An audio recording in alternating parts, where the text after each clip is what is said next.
రాజ్యసభ సమావేశాలు కొనసాగుతున్నాయి. ఇప్పుడు ఆ లైవ్ చూద్దాం.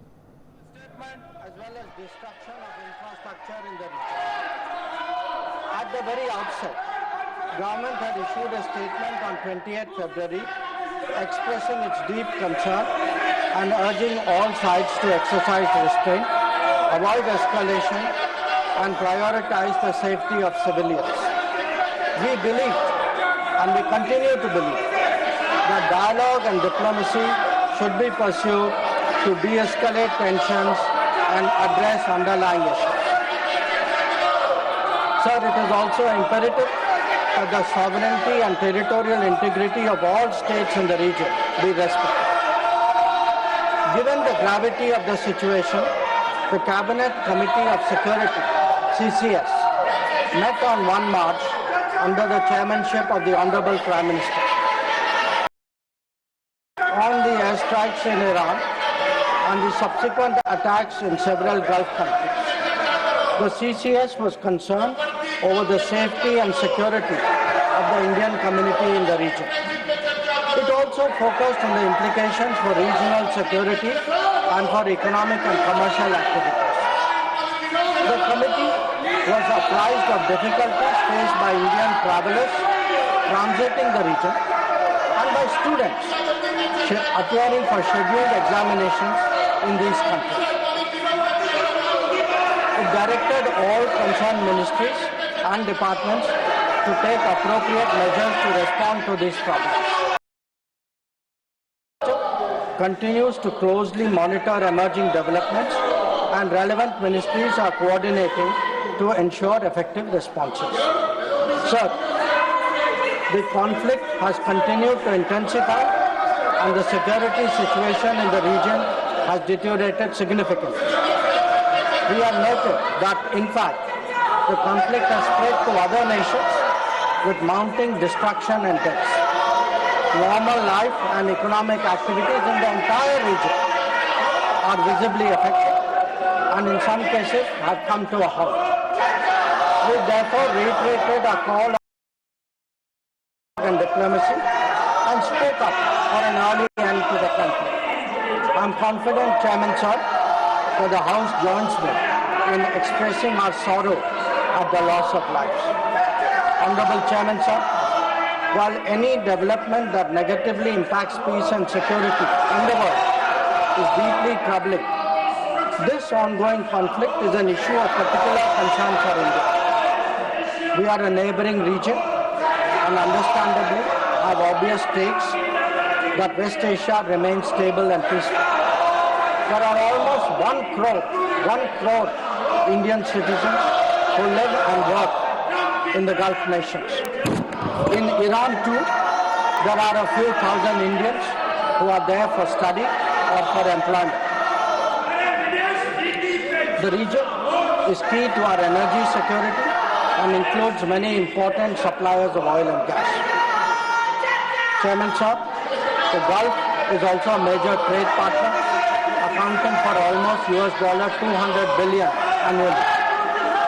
The House is also aware that in the last decade, there has been significant investment from the region into the Indian economy. Therefore, serious supply chain disruptions and climate of instability that we perceive are serious issues. Furthermore, these include attacks on merchant shipping where Indian nationals often constitute a large proportion of the crews. We have sadly already lost 2 Indian mariners and 1 remains missing in such incidents. I know that the House joins me in condoling their deaths. Honorable Chairman Sir, Government has been assessing the situation in West Asia continuously since the 12-day war in June 2020. We noted the indications of growing tension and cautioned the Indian community in Iran accordingly. On 5 January 2026, Indian nationals were advised by the Ministry of External Affairs to avoid non-essential travel to Iran. Those already resident there were urged to register with the embassy, exercise due caution, and monitor the embassy website and social media handles. A second strong advisory was issued on 14 January, reiterating this advice to avoid travel. In even strong, Directorate General of Shipping, Mumbai, in parallel, issued its own advisory on 14 January for Indian seafarers, asking them to follow embassy advisories and avoid unnecessary movement ashore. Recruitment and shipping companies were asked not to deploy or send Indian seafarers to Iran. Sir, reflecting our assessment of the evolving situation, the Indian Embassy in Tehran issued another advisory on 14 February urging Indian nationals, including students, pilgrims, business persons and tourists, to leave Iran by all available means of transport, including commercial flights. They were asked to contact the embassy for any assistance and provided with 24/7 helplines. This was again reiterated in strong terms through another advisory on 23 February. Some heeded these advisories and have left the country. However, many others have disregarded them and remain in Iran. We are also in touch with our fishermen who operate out of Iran. This was the situation till 28 February 2020. Once the conflict commenced, the Indian Embassy has facilitated the relocation of Indian students, several Indian students in Tehran to places outside Tehran. An advisory update with emergency contact helplines was issued on 3 March. Similarly, facilitation was extended to pilgrims for their internal movement. Indian nationals who were in Iran for business reasons were assisted to cross over to Armenia and return home.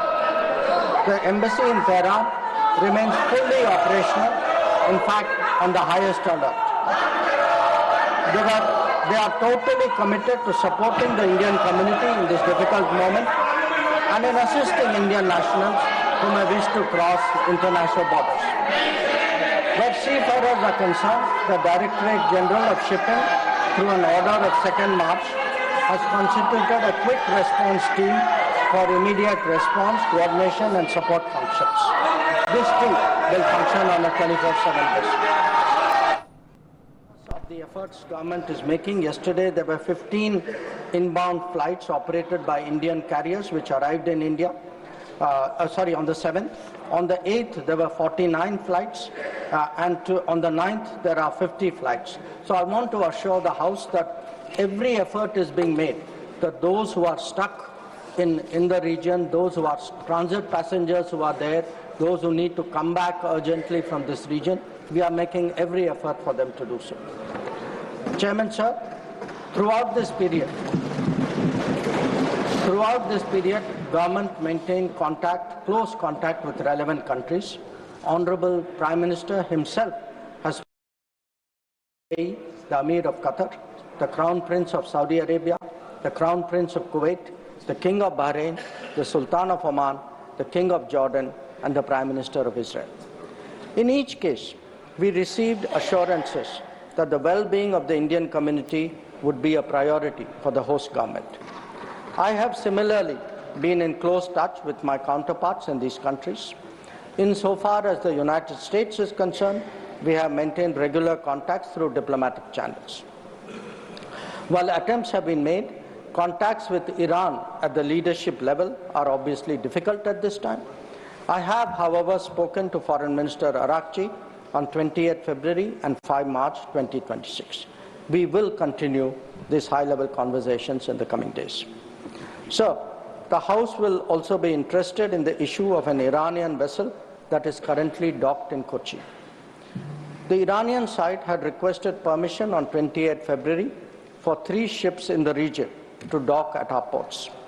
This was accorded on 1 March.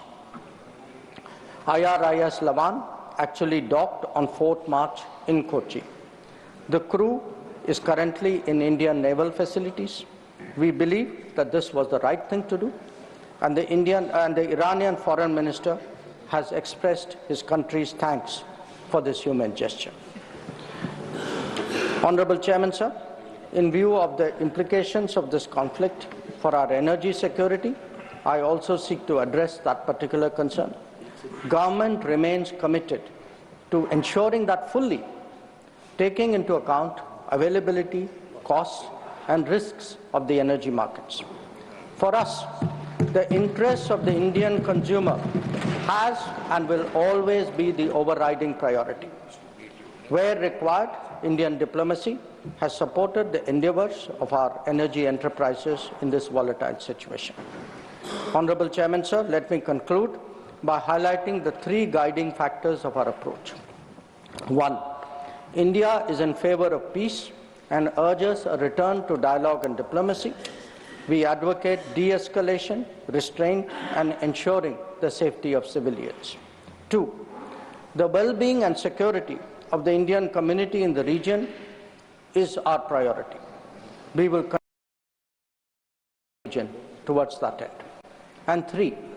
Our national interest, including energy security and trade flows, will always be paramount. I'm confident, sir, that the government has the full support of this august House on this matter. I thank you. Now, Honorable Leader of the House. आदरणीय सभापति जी, बहुत तफसील में विदेश मंत्री जी ने वर्तमान परिस्थिति मिडिल ईस्ट में उसके बारे में इन्होंने जो वक्तव्य दिया है और सरकार की मंशा और सरकार ने किस तरीके से इस क्राइसिस में अपने आप को आगे इन सारी चीज़ों को एड्रेस किया है, इसको बहुत तफसील से बहुत डिटेल में माननीय मंत्री जी ने रखा है। जो ऑपोजिशन की तरफ से एनर्जी के बारे में भी प्रश्न था, उसका भी उन्होंने उस पर प्रकाश डाला है और बताया है कि सरकार किस तरीके से सारी चीज़ों पर सजग भी है, एक्टिव भी है, एड्रेस भी कर रही है और उन सभी समस्याओं के साथ आगे बढ़ करके भारत की जनता को और भारत की आवश्यकता को ध्यान में रख करके हम आगे बढ़ रहे हैं। बहुत दुख के साथ मुझे कहना पड़ रहा है कि विपक्ष का जो व्यवहार है वो बहुत ही गैर जिम्मेदाराना है, बहुत ही गैर जिम्मेदाराना है और यह निंदनीय भी है। इसको जितनी निंदा की जाए वो कम है। इनका इंटरेस्ट न देश में है, न इनका इंटरेस्ट डिबेट में है, इनका इंटरेस्ट एनार्की पैदा करने में है। आज लीडर ऑफ द ऑपोजिशन को आपने 176 के तहत बोलने का मौका दिया। उन्होंने सब्जेक्ट छोड़ करके मैटर पर शुरू कर दिया चर्चा करना। उनको यह मालूम है और था कि विदेश मंत्री जी ने विस्तृत रूप से इन सारी चीजों की चर्चा करनी है, लेकिन उन्होंने अपने तरफ से सारी चीजों को डिटेल में रखना शुरू किया और आपने रूलिंग दी to you on this matter. I will give a thought और इस पर डिस्कशन के लिए करेंगे। इनका इंटरेस्ट कभी भी चर्चा में नहीं रहा है। इनका इंटरेस्ट अच्छा नहीं लगेगा लेकिन हुड़दंग मचाने में है, हुलिगनिज्म है। और मैं उदाहरण के साथ आपको बताना चाहता हूं इस हाउस में इनका रोल क्या है। इन्होंने बहुत हल्ला किया एसआईआर के बारे में। आपने इलेक्शन चर्चा का मौका दिया। 9 और 10 दिसंबर 2025 को चर्चा हुई। 18 घंटे चर्चा चली और दुख की बात यह है कि इलेक्टोरल रिफॉर्म्स के बाद इस सारी चर्चा में यह है वॉकआउट कर गए जब हमारे तरफ से जवाब देने की बारी है। उसी तरीके से जब special discussion regarding the India's astronaut abroad in international space station and critical role of the space program विकसित भारत 2047 पर चर्चा हो रही थी 18 अगस्त 2025 को, तो ऑपोजिशन ने इस चर्चा में भाग लेने से अपने आप को अलग रखा। मैं यहां यह भी बताना चाहता हूं कि इनका रिकॉर्ड आपको सामने रखना चाहता हूं। इन्होंने बहुत हल्ला किया ऑपरेशन सिंदूर, जरा चर्चा करो, पहलगाम का अटैक। 16 घंटे डिबेट चली और जब गृह मंत्री जी ने जवाब देने की बारी आई तो यह विपक्ष वॉकआउट करके चला गया। यह इनका रिकॉर्ड है, इसको हमको ध्यान रखना चाहिए। उसी तरीके से वक्फ बिल पर जब जेपीसी की रिपोर्ट यहां रखी गई तो उस समय भी यह इन्होंने लोकसभा में वॉकआउट किया। यानी कोई भी जो भी देश के इंटरेस्ट में काम होता है उसमें इनका 2025 के बजट के बाद, डिबेट के बाद जब निर्मला जी खड़ी हुई तब भी इन्होंने वॉकआउट किया, और इस समय भी 2026-27 के बजट पर जब निर्मला जी खड़ी हुई इन्होंने सबको सुना, और जब जवाब देने की बारी आई तो ऑपोजिशन वॉकआउट करके चला गया। यह इनका कच्चा चिट्ठा है, इसको हमको याद रखना चाहिए। देश में नहीं है, इनका कोई इंटरेस्ट भारत के लोगों के विकास में नहीं है, इनका कोई इंटरेस्ट विकसित भारत में नहीं है, इनका कोई इंटरेस्ट आत्मनिर्भर भारत में नहीं है, इनका कोई इंटरेस्ट देश, इनका इंटरेस्ट राजनीति करके अपनी ओछी राजनीति को आगे बढ़ाने का है, जो मोदी जी के नेतृत्व में कभी संभव नहीं होगा। वहीं बैठे रहोगे और घटते चले जाओगे, ये ध्यान में रखें। Now matters rise with permission. Srimati Rekha Sharma ji. Thank you, Honorable Chairman, sir, for letting me speak on this important issue regarding train number 09639/09 Madar Ajmer Rohtak Special, presently operated as special service between Rajasthan and Haryana. Direct rail connectivity between Ajmer in Rajasthan and key districts in Haryana, including Rewari, Narnaul, Jhajjar and Rohtak. It is extensively used by daily commuters like students, employees, traders and pilgrims traveling